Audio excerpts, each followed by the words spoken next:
and a whole coterie of people move onto the land and they start cultivating it, and it becomes eventually landed property. This is part of my answer to your question about private property as well. Private property moves from clan-owned property to privately owned property, and there is ample evidence from inscriptional data of private property in land. But of course, this inscriptional data was not available to the East India Company when it set up its permanent settlement. It came 50 years later. Anyway, so the Brahman moves in with his family, and 4 or 5 generations later, he becomes a rich landowner. What are the titles that are given to him? The titles are administrative titles and titles of landowners. He becomes the Samanta Brahman, which is the intermediary, the feudal lord, as some people translate it, but the Samanta was always the person who owned a large body of land. And he also becomes the administrator, and the different functions that he performs are all given as an adjunct to his description of being a Brahmin. Therefore, by the time you get to the post-Gupta period, you have a huge category of Brahmins performing a variety of functions very different from the functions listed in the Vedic sources. Please note that caste undergoes historical change. You cannot use Manu's Dharma Shastra for what was happening in society 1,000 years later. It is completely different and has to be judged by a different set of sources. And our problem has often been that we have used early sources and late sources and mixed them all up because they were all referring to the same thing. But there is an evolution in institutions and in the functions performed by various castes. And then you end up with sort of contradictions. You end up with Ahir Brahmins, the Ahir having been a tribal people, or Shabara Brahmins. And you say Shabara Brahmins because the Shabara, Nishad, Pulinda, Billa and so on are the traditional names for the tribal people that live in the forest. So how can you have a Shabara Brahman? And the only way you can explain it is that it's a Brahman who was given a grant of land in an area in which there were Shabaras living. And a certain amount of intermixing took place in the dynasty that emerged, and the rights that were claimed had to do with the Shabaras as well as with the Brahmins. So there is a history of all these castes, and that history has to be looked at differently in terms of time and when it existed. Of course, one of the most dramatic references to which historians haven't really worked sufficiently on it, and maybe somebody will one day. It was a reference made by D. Goswami in one of his books, and he said, isn't it strange that in the Vedic sources you have references to what are called the Dasi Putraha Brahman. Now, the Dasi Putraha Brahman is in fact an oxymoron, because on the one hand you're talking about the son of a Dasi, which is the lowest level of society, and you're calling him a Brahman.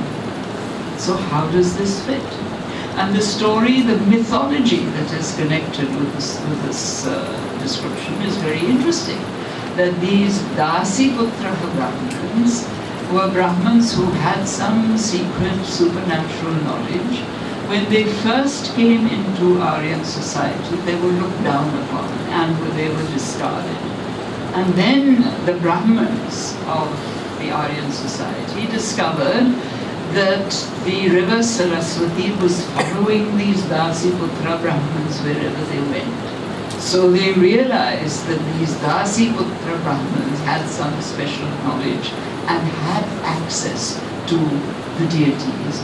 And so they started revering them. And the Dasiputra Brahmins became important within the Brahman fold. Now, when you can go to that extent, really, the historian sits back and says, well, maybe it was just an open category, which was described in a way that was so closed that everybody said, can't be open.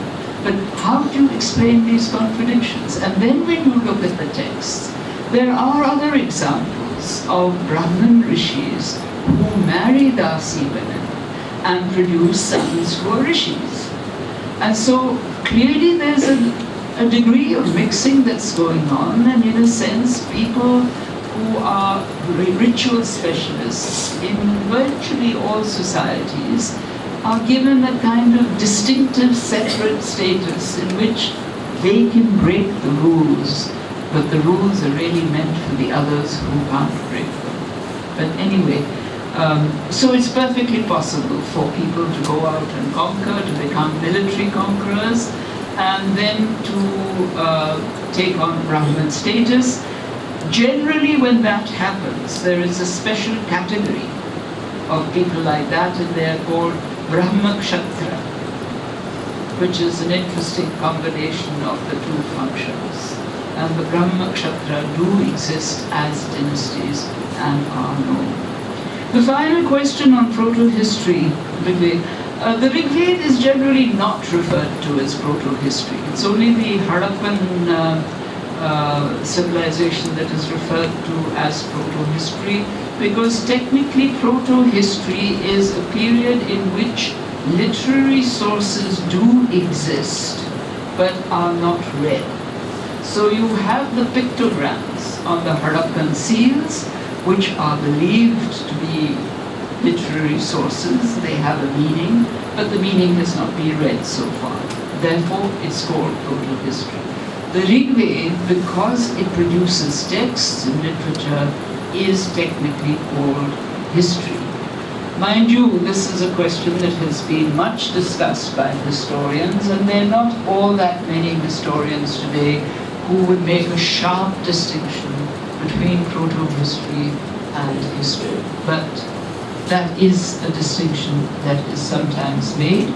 And the point that I was really making was that whether or not the Aryan-speaking people came from outside, what is suggested, if the linguistic analysis holds as it has been holding for some 20-30 years, what is being suggested is the intermingling of two language speakers, and that is of historical interest.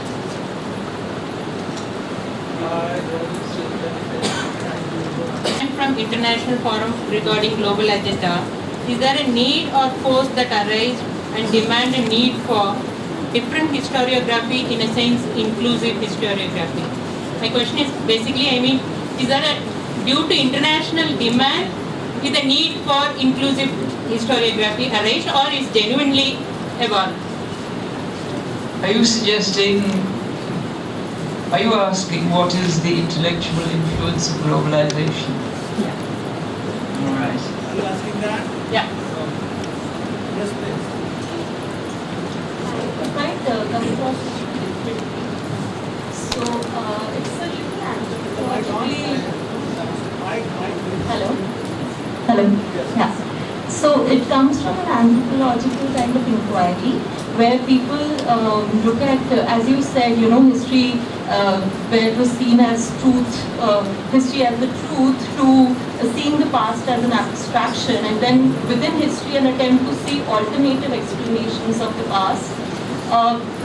Is this alternative explanation also memory? I basically want to explore that relationship or interlinkage between history and memory from an anthropological inquiry. Thank you.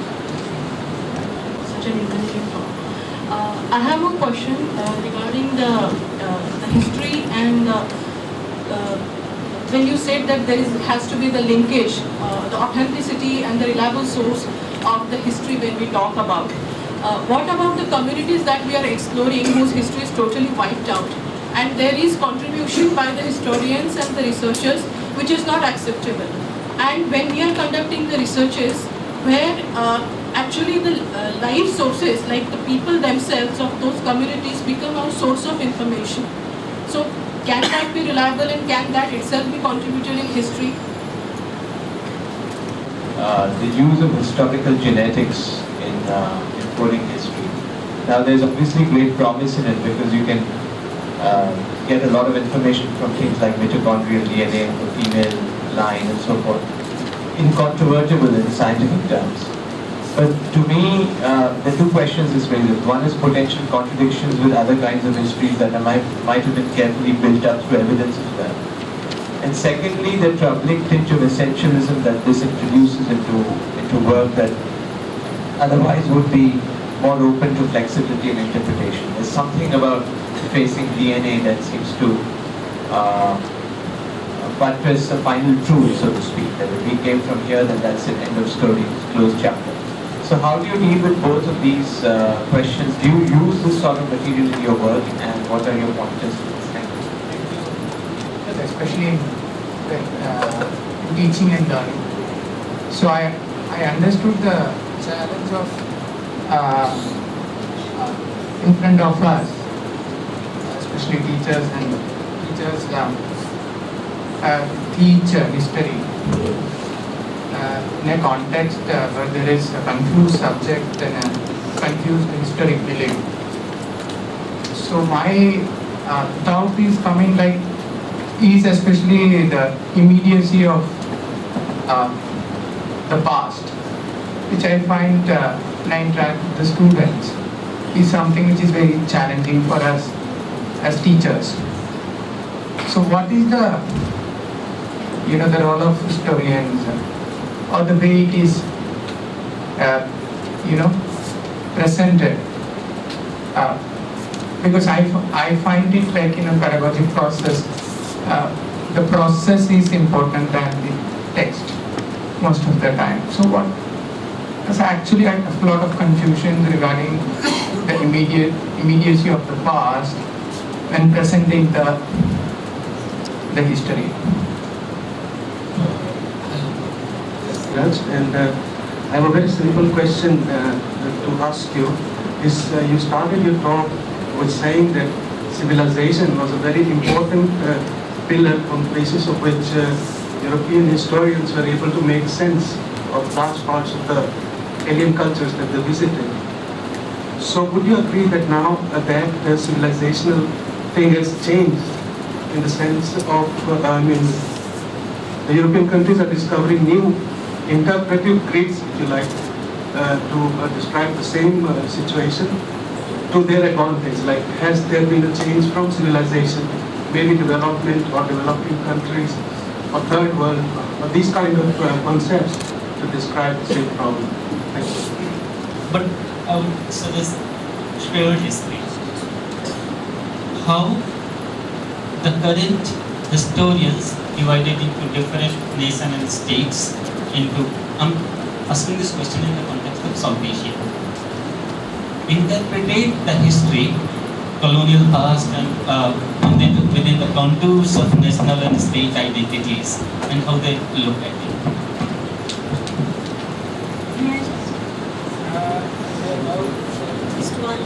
Prior to the break very closely, and if you could just tell us, I mean we are running short of time, but if you could just tell us what was coming next, because somewhere it feels like, so if you could just please elaborate at least briefly on what was to come. Yes. Very controversial, because the basic question is, it arose partly in association with the oral history project, as it was called initially. What do we do with oral history? How do we treat it as evidence? What are the ways in which you demarcate what might be feasible and what is methodological? And the question that's often asked, there are two questions. Whose memory are we talking about? We all have memories. We also know that if three people are asked to relate their memory of an incident that all three witnessed, there will be three completely different narrations. We also know that as we grow older and older, as we remember incidents from our childhood, the way we relate them at the age of 20 and at the age of 40 and 60 and 80, they change. So memory is not something that is infallible and precise. It is something that depends very much on the context of the person who is relating the memory. The second question that comes up in this is, of course, the question of collective memory. Can we talk about collective memory? Do we have a collective memory? Who are the constituents of this collective memory? This is a very difficult question. Because not everybody, I mean, we know today that what are called the excluded groups, the marginalized groups in society, they don't participate in a lot of the memories that come to us from other parts of society. It's a different collective memory. So, whose collective memory is it that we're dealing with? And at what point is this collective memory constructed? Because it is not a memory that just happens somehow and then just suddenly people start talking about it. There are points in which there is a construction. And this is a reflection on the past by generally a small group of people. And I came to this very interestingly when I was doing my work on Somnath and the reconstruction of how people saw the event and saw Somnath after the event had taken place. And I kept searching for, I was doing this research after 92, when we had been regaled day in and day out by Mr. L.K. Advani saying that this is the destruction of the Babri Masjid is the revenge that we are taking on Mahmud of Ghaznī's destruction of Somnath Temple, which has been a trauma for the Hindus since the raid took place. And I thought to myself, let's find out when this trauma comes into being. And I started going through the sources, all known sources, all published sources, but I didn't stop with just the Persian chronicles. I went on to read the Sanskrit texts, both the Jain texts and the inscriptions, which people before hadn't done, and various other sources, folk memories, for example, where there's a very strong tradition in the Tantric memory of you call upon Mahmud of Ghazni because he is the remover of obstacles. And I thought this was such an apposite idiom for someone like that. Anyway, this went on. And there was, going on saying, where's the trauma? Where's the trauma? Where's the reference to this terrible raid? Nobody refers to the raid. Some giant text makes a passing reference and says, the chap came from Ghazni and he attacked A, B, C, D, E, F, in which Somnath is mentioned as well. Bus, that's it. Then there was a debate in the House of Commons, 1842. And this is what, 800 years after the event? And one of the members of the House of Commons gets up and attacks the Governor General for some action that he's taken related to Somnath.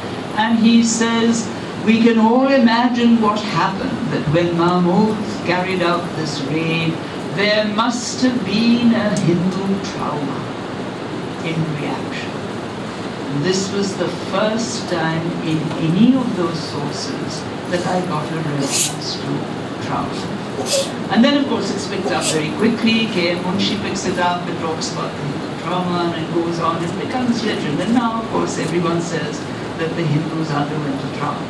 Well, it's quite likely that if the raid was a substantial raid, for the moment, they might well have gone through a trauma. But the interesting thing is that all the sources after that talk about very amicable relations. There's Arab traders and Persian traders coming in and they're doing joint deals we have inscriptions that are legal documents of the kinds of exchanges they had, and the estates of the Somnath temple are giving land to one of the traders to build a mosque on one corner of their land. So this, for me, was a very major demonstration of asking the question of who creates the collective memory. And consequently, the historians are not all that taken. I mean, memory does play a role. You do bring it in, you do refer to it where there is a memory, but with caution. The evidence is not a very clear-cut evidence. Histories of communities that don't have written sources. This is something that has become extremely important now with historians using an oral tradition. Now here, of course, you're not using an epic tradition or a ballad tradition or something, a form on which there has been extensive research done. These are simply narratives. There are two things that you do. One is that, of course, you take very, very detailed notes and information on the context of the communication. The person who's narrating this history, the context of that person and the place. And the question is always, why this narration? What is the intention of the narration? Which is what to do with a textual reference as well. When you pick up a book and you read it and you use it as evidence, you have to ask the question. Who's the author? What's the context? Why is this narration being made? What is the agency that is being pushed through the narration, which is made? In addition to this, you also have to do one other thing, which is that you take the nearest literary source that comes from a different body of society, and you reread it. If you've read it before, you reread it in terms of what are the hints that it gives you about relations with this community whose narration you are now recording. Does it give you any hints? And very often it is quite remarkable how in small things, grammatical forms, incidental references, coming and going, forms of address, you find out a great deal about how one community is looking at the other.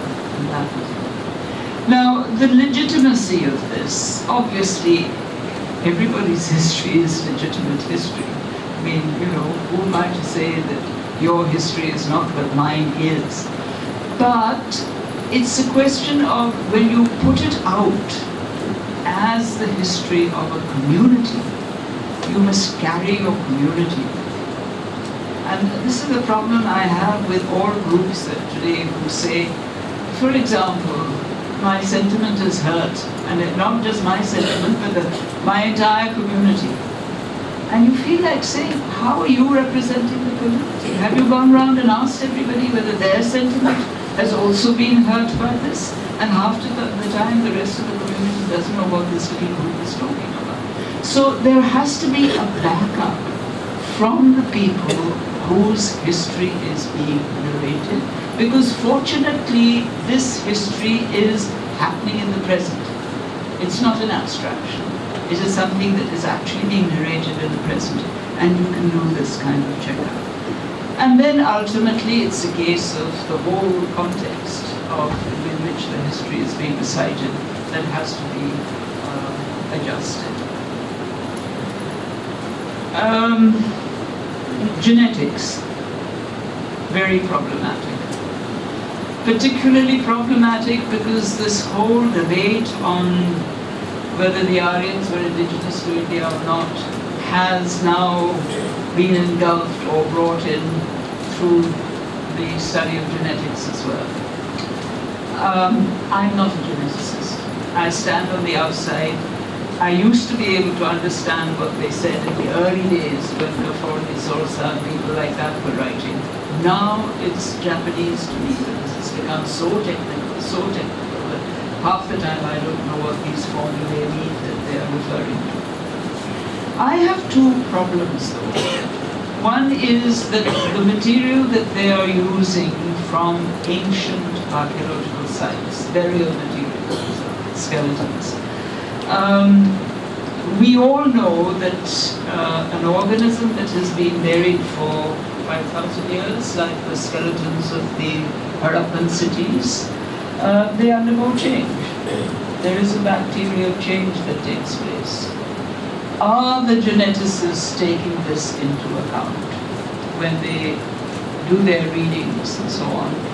Are they accounting for the fact that there might be some degree of change, deterioration, or whatever it may be? My second problem is that if the geneticists said that we're taking samples both from the skeletal material and from present-day groups of people, and these are the results we're coming out with, I would say fine. You hand those results over to the anthropologist, the social anthropologist, the anthropologist, the historian, and let them see what patterns are emerging. But they don't do that. When they announce their results, there's always a newspaper headline which says the genetic constitution of the Aryans has been proved, or the intrusion of the Dravidian element into the Aryan race has been proved. And you sit there and you say, but you know, who's Aryan and who's Dravidian? These are language labels. We're back to that problem again. These are not biological labels. These are not genes that one is talking about. One's talking about languages. So how are you confusing language with genes? So that part of it worries me enormously. I just wish that they would stick to discovering what they've discovered and leave it at that and say, we don't know what this means. At this point in time, there is a mixture of population, but who got mixed? We leave that to the social anthropologists and the historians and the physical anthropologists and so on. So it's that there's a lack of coordination between the geneticists and the social scientists in this, which I think is very necessary. What has taken over from civilization? I don't honestly know. And sometimes I wonder whether what we should call it de-civilization or something like that, because there is at the moment, you see, the units are broken down. The civilizational units no longer exist. In fact, even the national units are breaking down. And this, in a sense, brings me also to the question about South Asia. What do? You can now talk about areas that have a shared history. But even that, because of the fact that there were no watertight civilizations in the past, and that people went all over the place, and there were intermixtures of occupations, of knowledge, of systems of government, of technology. Technology is another area which spreads in strange ways and does strange things to culture, which we haven't really tracked down fully. But there are these intermixtures which are even beginning to affect our understanding of what is meant by a shared history. If you go roughly through Indian history, it's very interesting that when the Harappan cities are busy exporting copper and lapis lazuli to Mesopotamia, and there's much coming and going between West Asia and India, the rest of the subcontinent is doing its own thing, knows absolutely nothing about all this. Mahmud of Ghazni raids Somnath and raids all these temples in the north, comes down as far as central India. There isn't a squeak about him in any of the sources in eastern India and south India. So is he a shared history? I don't know. It puzzles me. What are we sharing over here? What we are sharing, for example, is once urbanization comes in, we are sharing a certain commercial culture. Yes, we are sharing a culture of religious sects. The Shakta tradition goes north and south, the Bhakti tradition, which starts off in South India, and similar movements curiously happen in Eastern India, and Central India, and Western India, North India as well. There is a similarity. So one is really left with saying that there are similar histories in all these regions, which in the 19th and 20th centuries then evolved into nations. Now, how these nations are going to lose their similar histories is really a question mark. I mean, I recently had a session, I was speaking at the Lahore Literary Festival, which is a fascinating experience, and I spoke about how there is no historical validity in the two-nation theory. And I thought I'd be lynched, because the very existence of Pakistan depends on the two-nation theory. But they heard me out. A few people came up and said, can we have a quiet discussion with you on this? And I said, surely. So a bunch of about 30, 40 people gathered in a room and we chatted with them. And I kept saying, someone said, why don't we all settle down and write a history of South Asia? And I said, but you know, it'll become a potted regional history, because this happened here, it didn't happen there, then that happened there, it didn't happen here, and so on. And that is where this idea occurred to me, that maybe if we were to sit and think in terms of similar experiences, similar historical experiences, and see whether in fact we can draw from these similarities some kind of understanding of what these experiences meant at the time, what they did to us, and what we've inherited out of these experiences, then possibly we may discover that there's much more in common than we have, which we have refused to concede, largely for reasons of nationalism and politics. But it does mean that the people who sit down have to be historians who believe in what I was talking about earlier, that there isn't such a thing as the truth about the past, but there is such a thing as understanding and explaining the past. So, Partha, we need to conclude or what? We need to conclude now. History, being ancient history particularly, or early history as I prefer to call it, because I take it up into the second millennium, how we switched from being Indology to becoming a social science. By which I mean that the term Indology simply means anything to do with India. So you could be writing poetry, or you could be writing history, or anything else as Indology. Social science is different. It's the process that I was describing, collecting evidence, examining the evidence, asking questions, analyzing the evidence, and so on, which is a different procedure altogether. So one of the big divides today is that much of the public still thinks of history as Indology. You go to a text, you pull out what it says, you put it together, you go to another text, you put it together, you're a historian. What they don't understand is that there is today a historical method. And so what I was saying earlier on about testing evidence and making sure that you checked all your sources, even if there's some sources that are contradicting what you're trying to say, and that you then go on to talking about analyzing the evidence, causality that is rational and logical. This is all part of the historical method. And you have to train students to do that. We do have a special course in the JNU which is called just that, historical method. And it goes on, and you go on taking people through historiography, the changes of theories of history, and the process of writing history. And we have a particular unit, which I'm pleased to say I named when the JNU Center was first started. I called it the COG, Causality, Objectivity, Generalization. And these were a bunch of lectures in which you analyzed the whole thing of the historical method.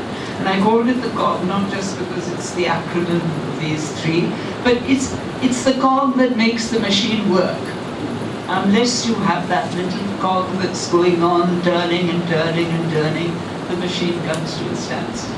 Therefore, historical thinking has to be based on this little cog that makes the machine work. And that, I think, is a very important aspect of the writing of history today.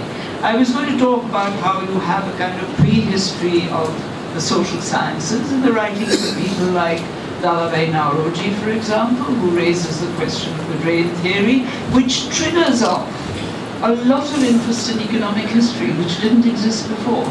So it's not correct to say that economic history in India begins with Marxist historical writing. No, it begins really with nationalists who were questioning the economic policies of colonial policy. And among them, certainly Dalai Nauroji plays a very important role. I mean, we may not today accept his findings as the final findings because they are very sophisticated methods, but nevertheless that is there. The questioning of periodization, extremely important. That you move away from simply looking at the religion of dynasties, you move away from dynasties which are a fraction of your population. You start looking at society and you start looking at different segments of society. Caste-wise, class-wise, whatever it may be, region-wise and so on. And in this, the two areas that are now coming up very strongly, one is the writing of women's groups, because prior to that, women's history was a block. Women were one block, and everybody generalized about this, and the generalizations were few and far between. Now you look at the women in different social groups, castes, strata, and so on, and you're getting a much, much more incisive view of what was happening. Similarly with the communities that were regarded as unimportant because they were at the lower end of the social scale. Now these are coming into view and these are being discussed much more fully in modern history because there are more sources, more easily available sources. For the earlier periods, unfortunately, only the elite wrote their texts. The non-elite didn't write. So we have a very particular point of view on society. And we are trying to discover ways and means in which you can get evidence on other groups as well by possibly looking at other kinds of sources. And then you have themes that have become important. State formation, for example. The change from clan society to kingdoms. What did this involve? How did this change the way you look at history? The continuity of clan society right up to the Gupta period. What does this actually mean? Nobody gave it much attention earlier. But in fact, it is the continuity of a society which is opposed to caste society. So you cannot say that the whole of India became caste-ridden from the year 500 BC onwards. There were many societies that did not conform to caste, living within or beside juxtaposed to kingdoms. And there were, of course, many societies living in the forested areas and so on, who also didn't conform to caste. Then the whole debate on feudalism, fascinating debate, which began in '65 when the Marxist model of the feudal mode of production was sought to be applied to the changes that were taking place in the post-Gupta period. Interestingly, the debate raised lots of questions that then triggered off an interest in the history of the environment. Because in order to study feudalism, you had to study things like soil types, crop patterns, yields, which produces a bigger surplus, that kind of thing. You had to study trade routes and commercial centers, towns, what was the ratio of income from trade as compared to agrarian income and that kind of thing. And culturally also, who were the patrons, what were the religious sects that had maximum amount of patronage, and you know, why suddenly you find a Gujarat type temple in a Himalayan kingdom? How did that transition take place? How was this temple, how were the makers of the temple conveyed to that area? What was the process, what was the need, and so on? Which puts a very different kind of emphasis on the post-Gupta history, which was earlier simply taught in terms of the number of kingdoms that came up, and was described by people like Vincent Smith as the Dark Ages of India. We don't know what happened in that period. Today, it is the most heavily debated period of Indian history, with the maximum amount of discussion of evidence. Now, the critique of the Marxist feudal mode of production came from Indian Marxists working with us in Delhi. So it's very much a case of, you know, every Marxist doesn't automatically follow the Marxist in front of him or her, but there is an intelligent way of looking at what is being projected, and if need be, a critique which has led to some very interesting theories on new ways in which society, the state was formed. Social history is also being discussed at great length. We haven't really produced a massive volume on the social history of India, but I think there's enough data now that contradicts the Manodharm Shastra type of history, and there is enough data to be able to produce such a history, which I hope somebody will produce sooner or later. And also the aspect which I find very interesting, which needs to be pursued much more, which is religion. We have spent a lot of time looking at texts.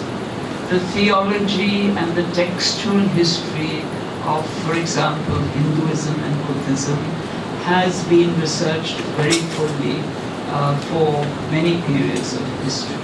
What we haven't done, and what desperately needs to be done, particularly for public consumption, is how a religious ideology of whichever sect it may be, Shaiv, Vaishnav, Shakta, any of the Buddhist sects or the Jain sects and so on, how does religious ideology lead to social institutions and influence social institutions into setting up, building temples, into monasteries, the Buddhist viharas, the stupa pilgrimage places, the mutts of later times, the khankas of the Sufis, the gurdwaras of the Sikhs, and so on.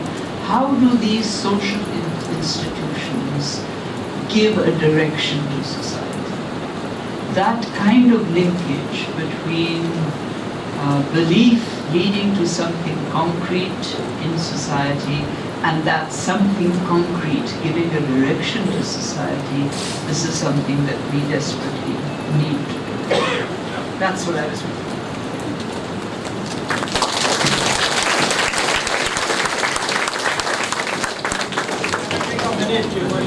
Yes.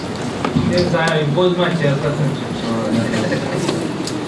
I think it's needless to say that it is so insightful, so empowering, to the extent that you don't really need to read politics in theorizing history. And as say, please allow me to use that word I used for you in Manipur.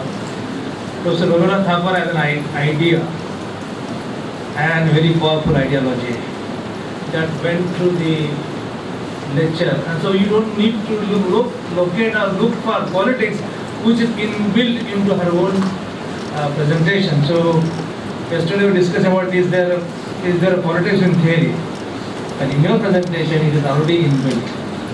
So you have given us so much of work to cognitively pursue. So that was really very, very empowering. I want to add one more small thing, that Professor Romila Thapar and Professor Mary John are the members of this Center for Social Theory in PACE. So I thought we really have a very bright future for the Center for Social Theory as long as they continue to be the part of this.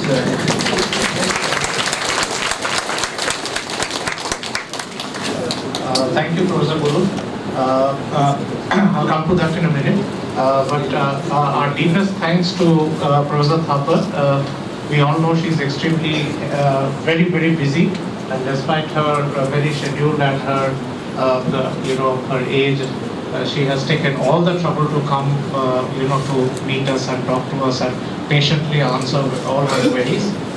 Hopefully she is with us for till today evening. So, you could discuss with her whenever she is free. Thank you, madam, for taking all the time and the trouble. We really enjoyed it. It's a historical meeting in CIS. Do let us know if there's anything more we can do for you. It's very little that we have been doing for you. What Professor Guru said also has got a historical background. The Center for Social Theory is one of the few centers, it's located in the School of Development Studies, but it's one of the few centers in this institute which has got an advisory committee. So with the initiative taken by Professor Guru and others, we have been able to request Professor Thapar, Professor Mary John, and many others who are part of the advisory committee. Professor Kutumam is there, Professor Gopal Guru is there, Professor Subha Salva is there. So, yeah, that's it. We have a bright galaxy with us, so we'll take it forward. Thank you very much. There's a nice lunch waiting for you.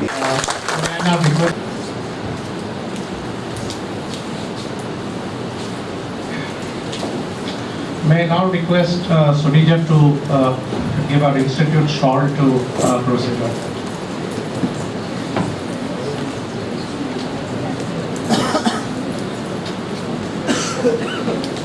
This is a formal honor to which I have to do.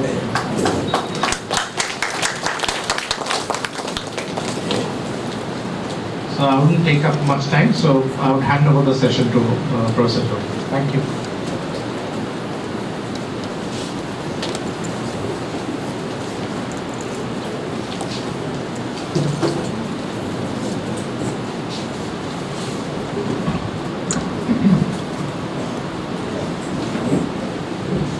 A very warm good afternoon to all of you.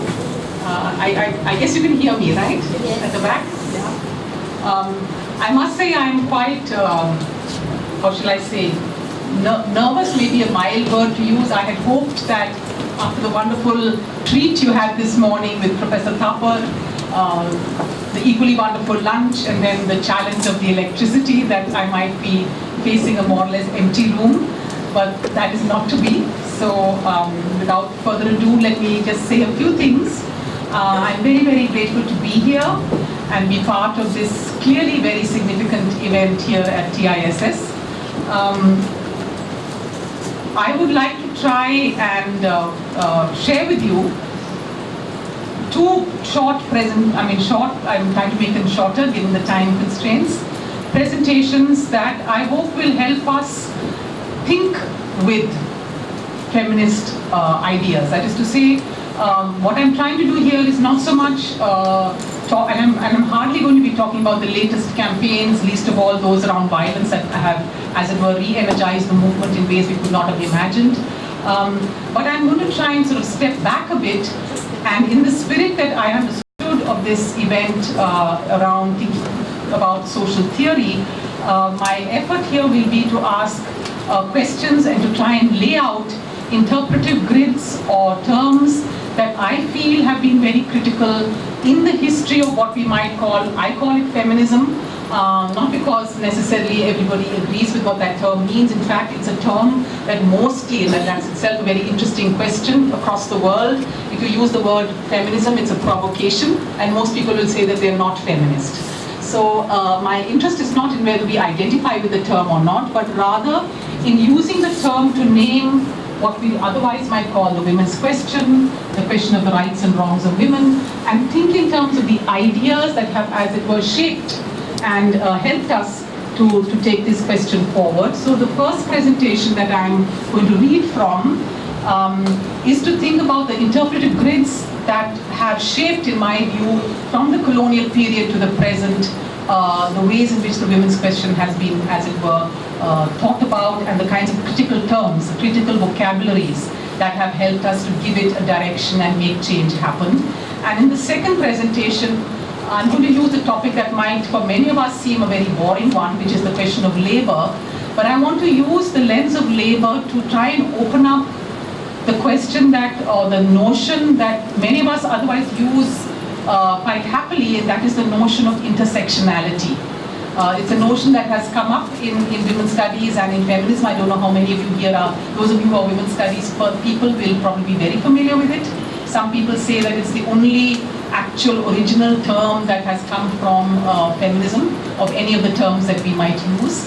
But I want to try and see whether the problem that I see of women's labor, that problem can become clearer to us with the lens of intersectionality. So I'm not providing an answer to the question, but I'm asking us to think whether certain terms can make that problem clearer. So let me just start now.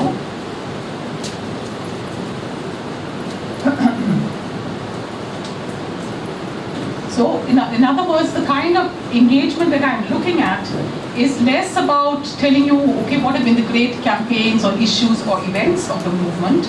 I am not trying to sort of give you a social history of the emergence of women, but rather a history of the ideas and concepts, complex, multivalent, and never simply local. With no claims to being comprehensive, my focus is on some of the major ideas that have not just shaped this history, but effectively provided ways of naming women themselves. These trajectories across space and time have, moreover, never been simply linear or cumulative, but have themselves been constituted and reconstituted in the course of significant shifts across the last 2 centuries. And I'm really grateful for all the things that Professor Thapar said this morning, especially the critical role that colonialism has played in our history. And you will see for yourselves just how critical that role has been to this date on the question of women. So here in broad outline is what I wish to reflect on with you. In my view, there have been 3 main grids or frames in the history of women and feminism in India. What I call the colonial, the national, and the post-national. The colonial episteme is by far the longest in temporal terms. Its first rudiments are discernible in the early 19th century and come to fullness in the first decades of the 20th. It begins to fracture in the 1930s and 40s, that is in the years preceding independence and the ratification of the Republic and its constitution in 1950. But for all its longevity, the colonial refuses to go away or fade away. Not only is it still very much with us, it has even found new life in numerous post-colonial analyses.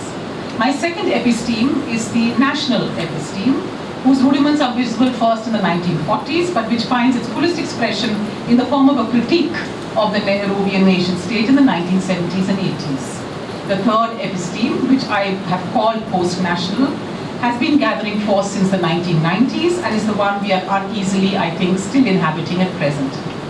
To clarify, I must emphasize that even though I'm granting them sequential space across time, I do not mean to imply that each episteme simply succeeds and supplants the previous one, even though their relative ordering over time matters. Rather, the most powerful of them all, the colonial episteme, continues into the present and has received the most extensive treatment and corroboration. And the most recent of them is precisely for the same reason, the most fragile and poorly articulated, so much so that even its name, post-national, invites considerable contestation. I'll be happy also to discuss it further if we have the time. So let's begin with the colonial episteme. We all know about the coming of colonialism with Vasco da Gama, and we also know only too well how critical the British period from the latter part of the 18th century was, first under the East India Company and subsequently under the British Crown. During this long period, large parts of the subcontinent came under direct British rule and were administered, as again, I'm just quickly putting this out, the three presidencies, Bengal in the east, Bombay in the west, and Madras in the south. The colonial experience of the Bengal presidency has occupied a dominant place in history, and this includes the women's question as well, with significant repercussions for anyone concerned, as I am, with the history of ideas. From the early 19th century, Europe and its colonies witnessed the powerful emergence of a new vocabulary, notions of the economic, the social, and the political as distinct realms open to deliberate processes of change. Such terms also made their way into India, were shared across vast continents, but with very specific meanings and deployments across different regions. Moreover, these meanings also came to be gendered in interesting ways, so that the manner in which women came to acquire new substantiation becomes particularly noteworthy. The first campaigns, public debates, and fierce controversies on women and their status, initiated by men, British, missionary, Indian, and so on, stretched across the 19th century and set in motion a new vocabulary under colonial rule. The naming of this period as the era of social reform and the appropriateness of this name are amongst the most taken for granted aspects of our modern history. While it is well known that notions of social reform provided the British colonial state with the agenda for its civilizing mission of reforming India's quote-unquote backward or barbaric practices, it is not widely appreciated that the language of social reform took root at this time, often even with greater alacrity in the so-called princely states such as Cochin, Travancore, and Mysore. A neologism, in other words, I'm trying to get us to think with the times, a term today that we may think of as tired, a neologism produced by stitching together the social and reform. The idea of social reform was energized by women's status as a profound problem requiring improvement. Women were marked, therefore, by conceptions of lack, lowliness, backwardness, and oppression, all of which could and should be changed. Notions of the social thus turned out to be critical indices of intelligibility for women's issues, and vice versa. A social issue became quintessentially a women's issue. Needless to add that this crucial mutual implication has had long-term repercussions and continues to cast its shadow on the present. In other words, the very notion of a social issue acquired meaning through the first debates and controversies over such issues as girls' and women's education, the practice of sati or widow burning at the beginning of the 19th century, followed by demands of widow remarriage, raising the age of consent of women, and so on and so on. Colonial society was fiercely divided over all of these, even as there was considerable movement and fundamental, even profoundly positive change by the turn of the century. Take, for example, the extremely critical and significant issue of women's education, which was opposed by many groups well into the 19th century. But by the end of the same century, a certain vision of education became part of the worldview of a new upwardly mobile middle class, making possible the emergence of a new woman and a modern subjectivity, buttressed by profound transformations in notions of the family, caste, community, law, and the state. It is not accidental that the two groups who in pre-colonial pathshalas had been most excluded from education, namely the untouchable castes and girls, were the ones whose entry into schooling became the site for the most long-lasting deployment of vocabularies of social reform and social change. This highly contested sphere of girls' education, beginning in the early decades of the 19th century, not only saw the complex deployment of social reform, but probably the very first explicit use of women's rights. The first language, the very first space within the notion of rights was ever articulated in India was in this space. My purpose is not to give you an account of the history, but rather to emphasize the reiterative modes whereby a terminology came into being and which was in turn itself substantiated through the interpretive grids supplied by scholars in our own time. Much of India's understanding of the women's question and the beginning of feminism in the 19th century has been shaped by the Bengal story, to the point almost of casting a shadow of sorts on other regions. And since we are here at TISS in Maharashtra, this is a very, very real fact that an equally powerful history of social reform that came out of this region has in some sense had a shadow cast over it by the dominance of the Bengal story.